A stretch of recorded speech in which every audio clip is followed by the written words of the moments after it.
అలాగే ప్రార్థించిన జేమ్స్ గారికి నా హృదయపూర్వక వందనాలు తెలియజేస్తూ ఉన్నాను. దేవునికి మహిమ కలుగునుగాక. హల్లెలూయా, హల్లెలూయా. వాక్య సందేశంలోనికి వెళ్దాం. ప్రేమ దేవుని బిడ్డలారా, టైం అవుతుంది కాబట్టి దేవుడు మనతో ఏమైతే మాట్లాడినా ఉన్నాడో ఆ విషయాల కొరకు మనము జ్ఞాపకం చేసుకుందాం. దేవుడు తోడై ఉంటే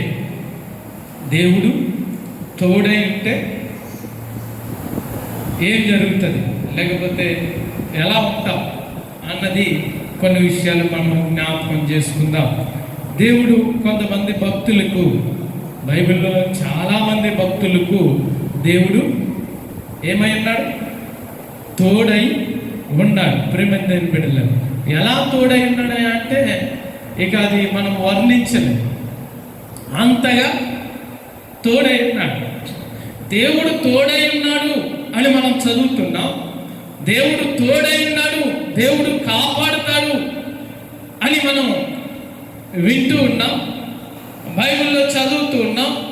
అయితే ఎప్పుడైనా సరే మీరు బైబిల్ చదువుతున్నప్పుడు, లేకపోతే బైబిల్ జ్ఞానం చేస్తూ ఉన్నప్పుడు, నాకు తోడై ఉంటే నేను ఎలా ఉంటాననేది ఒక్కసారి ఆలోచించగలిగా.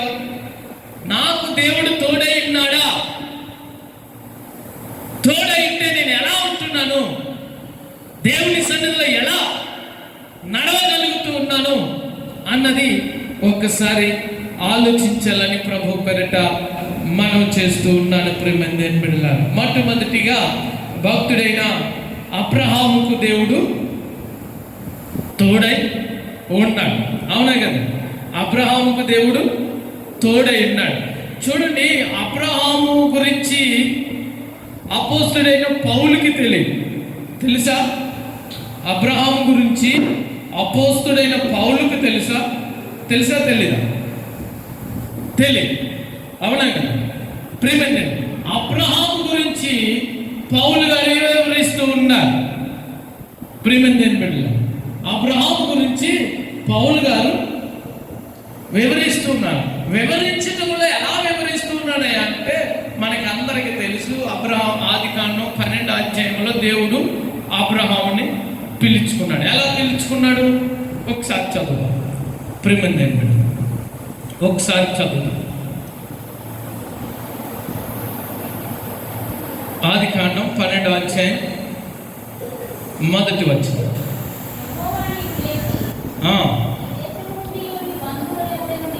నీ దేశము నుండి, నీ బంధువుల యొద్ద నుండి బయలుదేరి నేను నీకు చూపించు దేశమునకు వెళ్ళు. అవునా కదా? ఆ దేవుడు చూపించే దేశానికి వెళ్ళమన్నాడు. అయితే అబ్రహాము, ఒకవేళ ఆ కాలంలో మీరు అబ్రహాం దగ్గరికి వెళ్తే, అబ్రహాం అంటున్నాడు, నాకు దేవుడు స్వాస్థ్యాన్ని ఇచ్చాడు అంటున్నాడు. ఆ తర్వాత అబ్రహాం ఏమంటున్నాడు? దేవుడు నాకు స్వాస్థ్యమును ఇచ్చాడు అంటున్నాడు. అదే మన స్వాస్థ్యం అంటే మనం ఇప్పుడు ఏంటి? మనం కొత్త నిబంధన గ్రంథానికి వచ్చేసరికి మనం ఏంటి అంటే ప్రూఫ్ కావాలి. రిజిస్ట్రేషన్స్ ఉందా? లేదు. కానీ ఏముంది? స్వాస్థ్యమే ఉంది, ప్రాపర్టీ ఉంది. ఏదయ్యా? రిజిస్ట్రేషన్ ఉందా? కాగితాలు ఉన్నాయా? డాక్యుమెంట్ ఉన్నాయా? ఉన్నాయా? ఒకసారి చూడండి, ఏప్రిల్కి రాసిన పత్రిక 11వ అధ్యాయం 8వ వచనం. చక్కగా అక్కడ మనకి కనబడుతుంది. ప్రియమంది, ఏప్రిల్కి రాసిన పత్రిక. అబ్రహాము విశ్వాసమును బట్టి ఆ పిలుపుకు లోబడి ఏంటంట? తాను స్వాస్థ్యముగా పొందనయున్న ప్రదేశమునకు. చూడండి, ఇక్కడ ఒక్క నిమిషం ఆగుదామండి. ఎక్కడికి బయలుదేరి వెళ్ళాడంట? ఎక్కడికి వెళ్ళాడు? తాను స్వాస్థ్యముగా పొందనయున్న ప్రదేశానికి వెళ్ళాడు. అంటే స్వాస్థ్యం అంటే ఆయనకు ఒక ఆస్తి ఉంది, ఉన్నది. కానీ ఒకవేళ అడిగితే నీ దగ్గర డాక్యుమెంట్స్ ఏదంటే లేవు, కానీ ఉందంటున్నాడు. చదువుతాం కిందకి. చూడండి, అక్కడ స్వాస్థ్యం ఉందంటున్నాడు, ఇక్కడేమో ఎక్కడికి వెళ్ళాలో ఇప్పుడు మన స్వాస్థ్యం ఉంటే పలానా స్వాస్థ్యం దగ్గరికి వెళ్ళాలి, కానీ ఎక్కడికి వెళ్ళాలో అది ఎరగలే. అదండి చూడండి, అబ్రహాముకు అటువంటి సమయంలో దేవుడు తోడుగా ఉన్నాడు. దేవునికి స్తోత్రము కలుగును గాక. చూడండి, ఆదికాండం 21వ అధ్యాయం, ఆదికాండం 21వ అధ్యాయం 22వ వచనం. ఆదికాండం 21వ అధ్యాయం 22వ వచనం. ఆ కాలమందు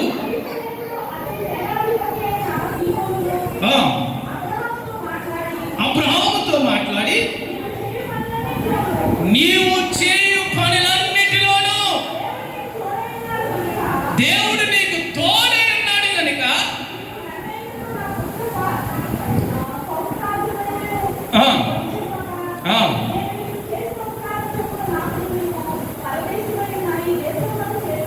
దేవునికి స్తోత్రము కలుగును గాక. హల్లెలూయా. ఇక్కడ చెప్పబడుతున్న మాట ఏంటంటే, ఆ కాలమందు అబీమెలెకును అతని సేనాధిపతి అయిన పీకోలును అబ్రహాముతో మాట్లాడి, నీవు చేయు పనులన్నిటిలోనూ, యాక్చువల్గా ఆ అబీమెలెకు తన భార్యని తీసుకుని వెళ్ళిపోతాడు. ఆ సందర్భం అది.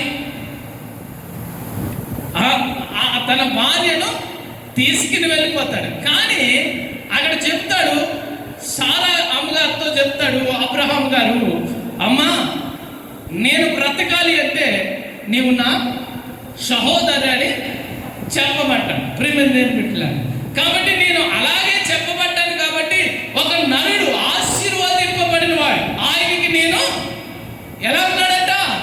తోడుగా ఉన్నాను. తోడుగా అబ్రహాముకి అన్ని విషయాల్లో, ఒక విషయంలో కాదు, అబ్రహాముకి అన్ని విషయాల్లో తోడంటే అదే దేవుణ్ణి, అదే వాక్యాన్ని, అదే భక్తిని మనం ప్రదర్శిస్తే మరి మనకి ఎలా తోడుగా ఉన్నాడు? మనం ఎలా భక్తిలో ఉంటున్నాం? వాళ్ళకి తోడుండేది దేవుడు, మనకి కాదా? అంటే మన భక్తి పై పైన భక్త, మనం వాక్యం చదవటం పై పైన చదువుతుంటామా? ప్రియమైన బిడ్డలను ఆలోచించాలి. దేవుడు మనకి తోడై ఉండాలి అంటే ప్రియమైన బిడ్డల అన్ని విషయాల్లో కూడా దేవుని చిత్తాన్ని నెరవేర్చేవాడిగా ఉండాలని ప్రభు పేరట మనం చేస్తున్నాడు. చూడండి, ఆదికాండం 20వ అధ్యాయం 7వ వచనాన్ని ఒకసారి చదువుదాం. కాబట్టి అప్పగించుము, అతడు, ఈయన ఎవరంట? అతడు ప్రవక్త, అతడు నీ కొరకు ప్రార్థన చేస్తాడు. ఆమేన్, హల్లెలూయా. ప్రియమైన బిడ్డలారా, కాబట్టి మనం ఇతరుల కొరకు ప్రార్థన చేసేవారిగా ఉండాలి. మనం ఇతరులకు మాదిరికరముగా ఉండాలి. దేవుడు మనకు తోడుంటే మనము అన్ని విషయాలలో కూడా మాదిరికరముగా ఉండాలి. మనం ఏం చేస్తామంటే కొన్ని విషయాలలో మాదిరికరంగా ఉంటాము, కొన్ని విషయాల్లో మాత్రము విడిచిపెట్టేస్తూ ఉంటాం. ప్రేమైన బిడ్డలారా, కాబట్టి అలా కాకుండా దేవునికి విధేయత కలిగిన వారిగా ఉండాలని ప్రభు పేరిట అదే 20వ అధ్యాయం 17వ వచనాన్ని కూడా ఒకసారి చదువుతామా? అబ్రహాం దేవుణ్ణి 17వ వచనం 17 20వ అధ్యాయం 17వ వచనం. అబ్రహాము దేవుణ్ణి ప్రార్థింపగా దేవునికి స్తోత్రము కలుగును గాక. కాబట్టి అబ్రహాముకు దేవుడు తోడై ఉన్నాడు. ఆయన ప్రార్థిస్తే అనేకులు బాగుపడుతూ ఉన్నారు. ప్రియమైన ఇప్పుడు మనం ఎందుకు మరి ప్రార్థన చేస్తే మనం ఎందుకు అనేకులు మన దగ్గరికి దేవుని దగ్గరికి నడిపించలేకపోతూ ఉన్నాం అన్నది ఒక్కసారి ఆలోచించాలని ప్రభు పేరట మనం చేస్తూ ఉన్నాను. ప్రియమైన అదేవిధంగా యాకోబుకు దేవుడు తోడై ఉన్నాడు. ఎవరికి తోడై ఉన్నాడు? యాకోబుకు, ఇస్సాకుకు దేవుడు తోడై ఉన్నాడు, యాకోబుకు దేవుడు తోడై ఉన్నాడు. ప్రియమైన తదుపరి మోసేకు దేవుడు తోడైనట్లుగా మనం చూస్తూ ఉన్నాం. ప్రేమ దేవుని బిడ్డలారా, చూడండి ఒకసారి నిర్గమాకాండం 3వ అధ్యాయం 6వ వచనం. నిర్గమాకాండం. మరియు ఆయన ఎవరంట? నీ తండ్రి దేవుడును. ఎవరి దేవుడంట? అబ్రహాము దేవుడు, ఇస్సాకు దేవుడంట.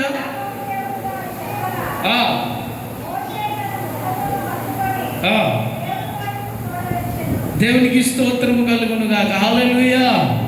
ప్రియమైన దేవుని బిడ్డలారా, కానీ అబ్రహాము తన దేవుని కొరకు తన ఏకైక కుమారుని, 10 మంది ఉంటే పర్వాలేదు, పోలే, తగ్గించుకున్నా తగ్గించుకోవచ్చని అనుకుంటున్నాం. అది ముసలి వయసులో, ఇంకా మళ్ళీ గర్భం వస్తుందో లేదో తెలియదు. అవునా కదా? నిషాద్ తర్వాత సారమ్మ గారు మళ్ళీ పిల్లలు పుట్టినట్టు మనకి బైబిల్లో ఎక్కడ కనబడదు. అవునకి కనబడ్డదా లేదా? నా బైబిల్లో అయితే లేదు. మీ బైబిల్లో ఉందా? దేవునికి స్తోత్రం కలుగును గాక. కాబట్టి అటువంటి సమయంలో అబ్రహాము తన కుమారుని అడిగినప్పుడు తీయక వెళ్ళాడు. ప్రియమైన దేవుని బిడ్డలారా, మరి మనం ఎలా చేస్తూ ఉన్నాం భక్తిని అన్నది ఒక్కసారి మనకి తోడు కావాలి. ప్రభా, తోడు కావాలి అంటే మీరు దేవుని అడుగు జాడల్లో నడిచినట్లుగా మనం చూస్తున్నాం. ఒకటి, అబ్రహాముకు దేవుడు తోడై ఉన్నాడు. రెండవ వ్యక్తి ప్రియమైన దేవుని బిడ్డలారా, గిద్యోనికి దేవుడు తోడై ఉన్నాడు. దేవునికి స్తోత్రము కలుగునుగా. ఈ గిద్యోను ఇశ్రాయేలుని కాపాడడానికి ఈయన ఒక గాలుగు చాటున దాక్కుని ఉంటున్నాడు. పరాక్రమ బలశాలి గిద్యోను, బయటికి రాని పిలుస్తున్నాడు. ప్రియమైన దేవుని బిడ్డలారా, పరిశుద్ధాత్మ దేవుడు, కానీ ఈయన రాలేకపోతూ ఉన్నాడు. గిద్యోనికి దేవుడు తోడై ఉన్నాడు. ప్రియమైన దేవుని బిడ్డలారా, న్యాయాధిపతుల గ్రంథం 6వ అధ్యాయం 16వ వచనం. న్యాయాధిపతుల గ్రంథం, నేను నీకు తోడైందును కనుక ఒకే మనిషిని, చూడండి, ఒకే మనిషిని అంతము చేసినట్లు మిథ్యానీయులందరినీ కూడా నీవు అంతము చేసేదువు. వేల మంది ఉన్నారు, వేల సైన్యముగా ఉన్నాడు. చూడండి, గిద్యోనికి దేవుడు ఎలా తోడుగా ఉన్నాడు. గిద్యోనికి తోడై ఉన్న దేవుడు మరి నీకు తోడుగా ఉండడా? ఉంటాడు కదా. అయితే మరి మనం ఆయన మనకు తోడుగా ఉండాలంటే మనం ఏం చేస్తూ ఉన్నాం? ఎందుకు మనకు తోడు రావట్లా? ఎందుకు మనకు కష్టంలో తోడు ఉంటట్లా, బాధలో తోడు ఉంటట్లా? ప్రియమైన పిల్లలు, భక్తి సరిగా లేదా? లేకపోతే దేవునికి సన్నిధిలో మనం సరిగా ఉండలేకపోతున్నామా?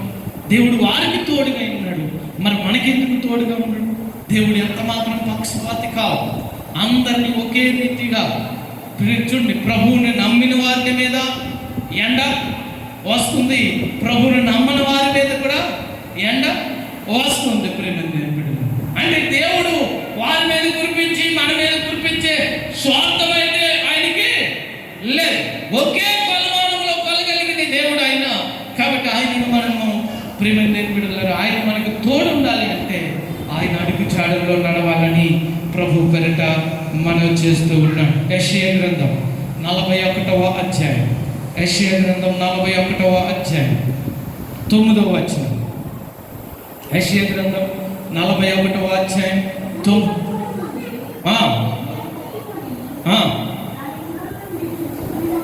దాని కొనల నుండి పిలుచుకున్న వాడా, నీవు నా దాసుడు అనియు నేను ఉపేక్షింపక ఏర్పరచుకుంటున్ననియు నేను నీతో చెప్పి ఉన్నాను.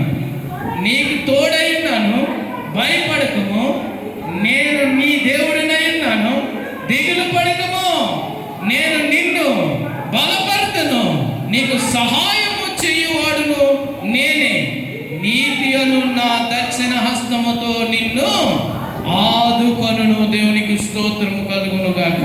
ప్రియమైన దేవుని బిడ్డలారా, ఇక్కడ అంటున్నాడు, ప్రియమైన దేవుని బిడ్డలారా, నీవు సాగిపోదు, మనుషులను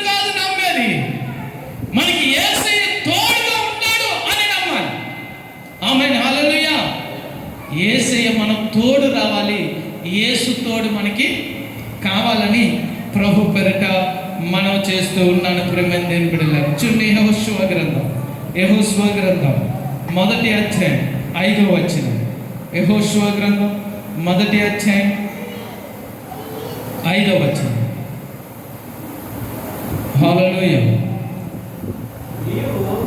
నీవు బతుకు దినములన్నిటను ఏ మనుషుడును నీ ఎదుట నిలవలేక ఉండును, నేను మోషేకు తోడైండునట్లు నీకును తోడైండును. ఆమేన్, హల్లెలూయా.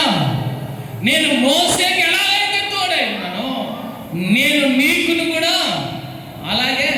ప్రేమైన దేవుడు చెప్తూ ఉన్నాడు, మనం అంత భక్తి ప్రదర్శించినప్పుడు, అంత భక్తిగా మనం బ్రతుకున్నప్పుడు మోషేకి ఎలా అయితే తోడై ఉన్నాడో నీకు నాకు కూడా దేవుడు తోడై ఉంటాడు. ఆ తోడును మనం ఎప్పుడు విడిచిపెట్టుకునేవారుగా కాదు. ప్రేమిందండి, ఆ తోడుని ఎప్పుడు మనం కావాలని ఆశగా ఎదురు చూచేవారిగా ఉండాలని ప్రభు పెరట మనం చేస్తూ ఉన్నాను. ప్రేమిందండి, మూడవ వ్యక్తి అపోస్తుడైన పౌలు దేవుని తోడు. అపోస్తుడైన పౌలుకి ఎవరు తోడుగా ఉన్నారు? చూడండి, లోకంలో ఉన్నప్పుడు మాత్రము దేవుడు తోడు లేదు, కానీ ఎప్పుడైతే యేసే దేవుడని విశ్వసించాడో ప్రేమిందేవుడు దేవుని యొక్క కృప, దేవుని యొక్క తోడు ఆయనకు ఉన్నది. ప్రేమింది అనేక సార్లు ఆ పరిసయ్యులు, శాస్త్రులు అందరూ కూడా సంపాలని చూశారు. ఆ ప్రధాన యాజకులు సంపాలని చూశారు. ఆ శిలోహు మందిరంలో, ఆ సమాజ మందిరంలో ఉన్నవాళ్ళు సంపాలని చూశారు. ప్రేమిందేని బిడ్డలారా, కానీ దేవుని తోడు ఎవరికి ఉందంట? అపోస్తుడైన పౌలుకి ఉంది. ప్రేమింది ఆ పత్రికల్లో మనం చదువుతున్నప్పుడు పలుమార్లు వాడ బద్దలైపోయిందంట, పలుమార్లు వాడ మునిగిపోయిందంట. ప్రేమింది అయినప్పటికీ అందరూ మరణించిన దేవుని యొక్క తోడు అపోస్తుడైన పౌలుకు ఉంది కాబట్టి ఆయన క్షేమంలో ఉన్నాడు. సర్పాలు కరిచినప్పటికీ అందరూ వీరు చచ్చిపోతాడు, వీడు ఘోరమైన బందుపోటు, లేకపోతే ఘోరమైన దొంగ, పాపాత్ముడు అని అన్న వ్యక్తులు ఈయన నిజంగా దేవదూతగా ఉన్నాడు అని చెబుతూ ఉన్న మనసులు ప్రేమింది. ఎందుకని ఇవన్నీ ఎందుకు జరిగినాయి? పౌలుకి దేవుడు తోడుగా ఉన్నాడు. పౌలుకు ఉన్న తోడుగా ఉన్న దేవుడు నీకు నాకు ఉండడం, కష్టాలలో దేవుని స్తుతించాలి. ప్రేమింది మనం ఏంటి అంటే, ఇప్పుడు మనం ఆదివారం, నేను అనుకుంటూ ఉంటాను, ఆదివారం ఒక్కరోజు మనం చాలా భక్తిగా ఉంటున్నామేమో, తదుపరి కాలం అంతా కూడా వ్యర్థంగా చేస్తూ ఉన్నామేమో అనుకుంటూ ఉన్నాం. ప్రేమిందేని బిడ్డలారా, కాబట్టి గమనించాలని ప్రభు పేరిట మనం చేస్తున్నాం. అపోస్తలుల కార్యం 18వ అధ్యాయం, అపోస్తలుల కార్యం 18వ అధ్యాయం 10వ వచనాన్ని ఒకసారి చదువుదాం. నేను నీకు తోడై ఉన్నాను,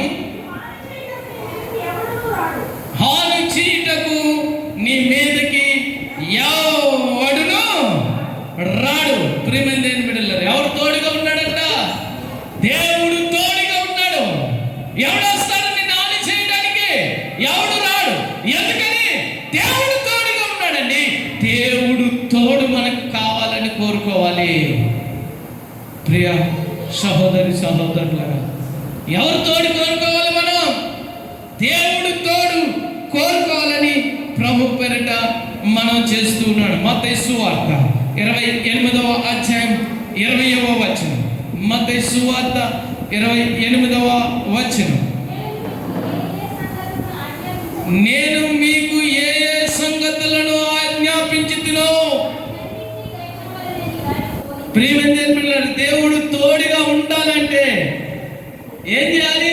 నేను మీకు ఏ ఏ సంగతులను ఆజ్ఞాపించుతునో వాటినన్నిటినీ గైకొనుడి. కొనాలి. దేవుడు తోడు కావాలంటే ఉత్తినే వచ్చేది. దేవుడు చెప్పే సంగతులన్నీ గాయ కొనాలి. ప్రియమైన దేవుని బిడ్డలు, మరి గాయ కొనగలుగుతున్నావా? అటు రీతిగా ఉండగలుగుతున్నావా? అటు రీతిగా నడవగలుగుతూ ఉన్నావా? ఒకసారి ఆలోచించండి. మీ భక్తి జీవితంలో ఎవరికి చెప్పనవసరం.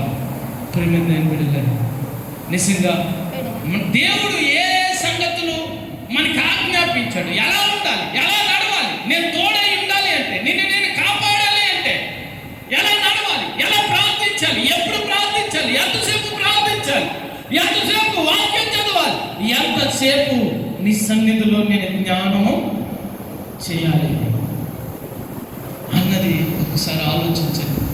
ప్రియమైన దేవుని బిడ్డలారా, కాబట్టి చూడండి 2వ తిమోతికి రాసిన పత్రిక 4వ అధ్యాయం 22వ వచనం.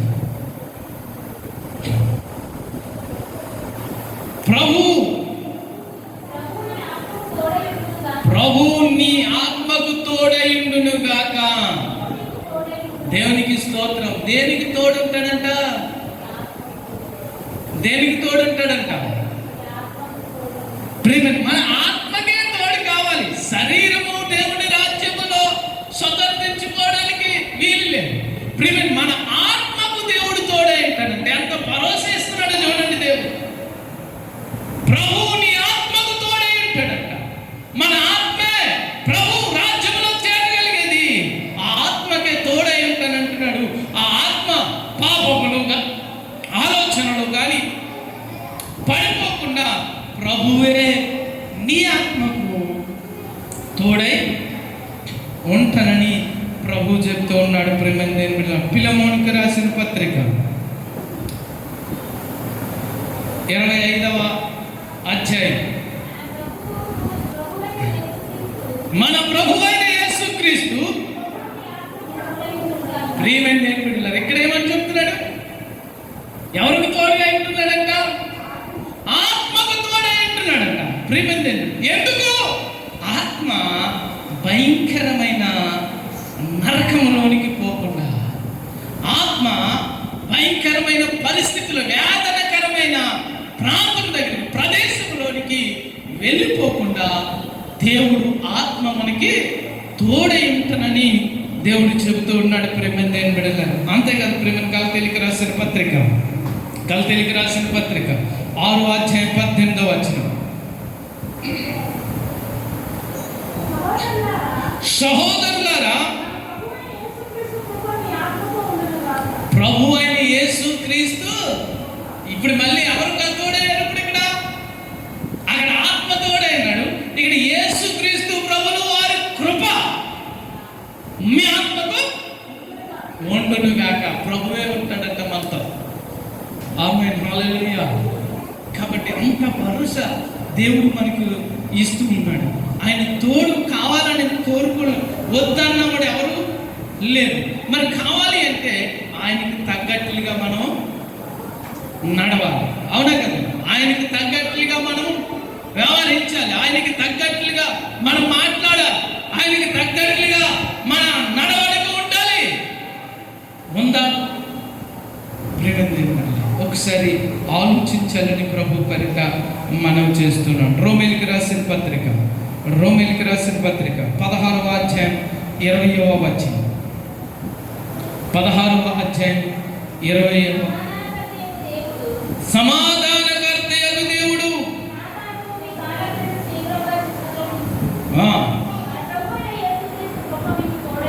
దేవునికి స్తోత్రం కలుగునుగా. ఒకవేళ సాతాను కల్పించే ఆటంకాలను ఎవరు చేత కొట్టేస్తాడంట? మన కాళ్ళ కింద ప్రభువే. ఎందుకని? నువ్వు ఒకవేళ పడిపోతావేమో, కష్టంలో ఉంటావేమో, లేకపోతే నన్ను వెంబడించలేకపోతున్నావేమో, ప్రభువే తాను తన కాళ్ళ కింద సాతానుని త్రొక్కి వేస్తూ ఉన్నాడు. సాతాను తొక్కి వేస్తే ఇంకా పెద్ద చిక్కులు ఏమి లేవు. అవునా కదా? ఆల్రెడీ సాతాను ఇప్పుడు ఎక్కడ ఉన్నాడు? ప్రభు పాదాల కింద ఉన్నాడు. అయితే ప్రభువు కంటే పెద్ద కష్టాలు ఏమీ లేవు మనకి. మన భక్తి జీవితంలో చేయడానికి. చాలా మునుపు చూస్తే, మునుపు భక్తిని మనం పోలిస్తే, మునుపుడు సేవకులను మనం పోల్చుకుంటే అనేక మంది హతసాక్షులు అయిపోయారు, పట్టబడ్డారు, వేర్చబడ్డారు, నరికివేయబడ్డారు. ప్రియమైన దేవుని బిడ్డలారా, బైబిల్ గ్రంథంలో అనేక మంది, ఎక్కువ శాతం 100 మంది ఉంటే 99% వాళ్ళు హతసాక్షులుగానే మరణించారు. సాధారణమైన మరణం ఎవరో కానీ లేదు. ప్రియమైన దేవుని, ఒక రంపంతో నడుము నుంచి ఇలా కిందకు పోస్తే, కొంతమంది జంతు శరీరాలు, పచ్చి శరీరాలతో కుట్టేసి ఎండలో నించోబెడితే ఆ ఎండకి ఆ శరీరం ఏమవుతుంది? ఇలా ముడుచుకుపోయి, ఆహారం ఉండదు, దాహం, ఆ ముడిచిపోయి ఎముకలు పట్ట ఇరుక్కుపోతూ ఉంటే ఎంత భయంకరమైన. ఎందుకంటే అన్ని కష్టాలన్నీ ఇప్పుడు యేసుక్రీస్తు ప్రభుల వారు సాతానుని తన పాదాల కింద తొక్కేశాడు. వారికి ఉన్న కష్టాలు మనకి లేవు. ఆమేన్, హల్లెలూయా. అయినప్పటికీ దేవుని సన్నిధిలో అట్టి రీతిగా భక్తిని కనపరచలేకపోతున్నాం. చివరిగా ప్రియమైన దేవుడు చూడండి, 2వ కొరింథీయులకు రాసిన పత్రిక 13వ అధ్యాయం 14వ వచనం చూడండి. ఇక్కడ ముగ్గురు వ్యక్తులు కూడా మనకి ఇక్కడ పనిచేస్తున్నట్లుగా మనకి కనబడుతుంది. ప్రభు అయిన యేసుక్రీస్తు కృపయు, దేవుని ప్రేమయు, పరిశుద్ధాత్మ సహవాసమును మీకందరికి తోడై ఉండును గాక. ఆమేన్, హల్లెలూయా. ప్రియమైన పరిశుద్ధుడు ఇక్కడ ఏం చెప్తున్నాడు? ప్రభు అయిన యేసుక్రీస్తు కృప ఉంది, ప్రేమ ఉంది, పరిశుద్ధాత్మ సహవాసము మనకి తోడై ఉన్నదంట. ప్రియమైన తండ్రి, కుమార, పరిశుద్ధాత్మ దేవుళ్ళు మనకి తోడుగా ఉన్నారు. కాబట్టి ప్రియమైన దేవుళ్ళరా, అటువంటి దేవుణ్ణి మనం కలిగి ఉన్నాం. కాబట్టి మన భక్తి ఏ విధంగా ఉండాలనేది మీరే ఆలోచించుకుని అటు రీతిగా ప్రభుని మహిమపరచాలని ప్రభు పేరిట మీకు తెలియపరుస్తూ ఉన్నాను. ప్రేమ అపోస్తులు పౌలు జీవితంలో ప్రేమ మనం మొదటి అబ్రహాం జీవితాన్ని చూసుకుంటే, అబ్రహాం ఎన్నో కష్టాలు పడ్డాడు. దేవుడు మాటకి లోబడ్డాడు, దేవుడి మాటకి లోబడ్డాడు. స్వాధ్యముగా ఇచ్చానన్నాడు. స్వాధ్యము ఏదని అడిగితే ఎవరికి కనపడదు. ప్రేమ దేవుడు గిజ్జోని దగ్గరికి వస్తే, అయ్యా ఒకరిని హతమార్చినట్లు వాళ్ళందరినీ నువ్వు హతమార్చగలుగుతావు. ఈయనే పిరికోళ్ళ ఉండి గాను చాటును దాక్కుంటే ఒక్కరిని చంపునట్లుగా అందరిని ఎక్కడ చంపుతాను అంటూ అధైర్యంలో ఉన్నప్పుడు దేవుడు గిజ్జోనికి ధైర్యాన్ని ఇచ్చి ఎల్లో పరాక్రమశాలి అని పిలిచి ప్రేమ బిడ్డలారా ఆ గిజ్జోని పంపినట్లుగా మనం చూస్తాం. అపోస్తుడైన పౌలు విషయాలకు వస్తే ప్రేమ దేవుడు ఎన్నో సంఘాన్ని హింసించాడు, సంఘ విశ్వాసులని హతమార్చాడు. కానీ దేవుడు ఆయనతో మాట్లాడిన కానుండి ఎంతో కష్టం, ఎంతో అనేకులు హింసింపబడినప్పటికీ కూడా దేవుడు అపోస్తుడైన పౌలుకి తోడుగా ఉన్నాడు. కాబట్టి నీకు నాకు దేవుడు తోడుగా ఉండాలి అంటే దేవుని వెంబడించే వారిగా ఉండాలి. ఎలా ఉండాలి అని కొన్ని విషయాలు మీకు ప్రేమ బిడ్డలను తెలియపరచాలని ఆశపడుతూ ఉన్నాను. నేను ముగిస్తాను. ప్రేమ బిడ్డలను ఒకటి, ప్రేమ దేవుని వాక్యములో ఎదగాలి. ఎలా ఎదగాలి? దేవుని వాక్యములో ఎదగాలి. మొదటి పేతురు రాసిన పత్రిక 2వ అధ్యాయం 3వ వచనం. దేవుని వాక్యములో దేవుడు మనకి తోడై ఉండాలి అంటే మొట్టమొదటిగా దేవుని వాక్యములో ఎదగాలి. మొదటి పేతురు 2వ అధ్యాయం 3వ వచనం.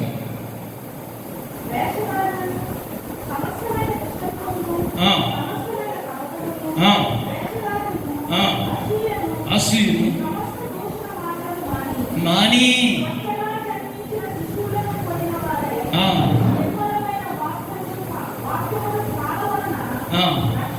ప్రేమ దేన్ని వెంబడించాలి? పై ఉన్న వాటిని విడిచిపెట్టి నిర్మలమైన వాక్యాన్ని వెంబడించాలి, అపేక్షించాలి. నిర్మలమైన వాక్యాన్ని మనము అపేక్షించాలని ప్రభు పేరిట మనం చేస్తూ ఉన్నాను. ఒకటి, మొట్టమొదటిగా దేవుని వాక్యం, దేవుడు మనకు తోడై ఉండాలి అంటే దేవుని వాక్యాన్ని వెంబడించాలి. రెండవది, ప్రార్థన జీవితం కలిగి ఉండాలి. ఏం కలిగి ఉండాలి? ప్రార్థన జీవితం కలిగి ఉండాలి. ప్రేమ 1 తిమోతికి రాసిన పత్రిక 2వ అధ్యాయం 1వ వచనం మనం అడుంటారు, మనుషులందరి కొరకు, రాజుల కొరకు, అధికారుల కొరకు మనము విజ్ఞాపనలు చేసేవాడిగా ఉండాలి. ఆమేన్, హల్లెలూయా. కాబట్టి ప్రార్థన జీవితం కలిగి ఉండాలి. ఇక మూడవది పరిశుద్ధాత్మతో సహవాసం కలిగిన వారుగా ఉండాలి. ఎవరు సహవాసం కావాలి? పరిశుద్ధాత్మ. చాలా సహవాసాలు ఉన్నాయి. ఈ 3 ఆటలతో ముగిస్తాను. అపోస్తలుల కార్యం 2వ అధ్యాయం 42వ వచనం. అపోస్తలుల కార్యం సహవాసం కలిగిన వారిగా మనము ఉండాలి. ఎడతెగక మనము ఆ పరిశుద్ధాత్మను కలిగిన వారిగా, ఆత్మ నింపబడిన వారిగా ఉండాలని ప్రభు పేరిట మనం చేస్తూ ఉన్నాను. అటు కృప దేవుడు మనకి అందరికీ అనుగ్రహించునుగాక. ఆమేన్. ప్రార్థన చేస్తూ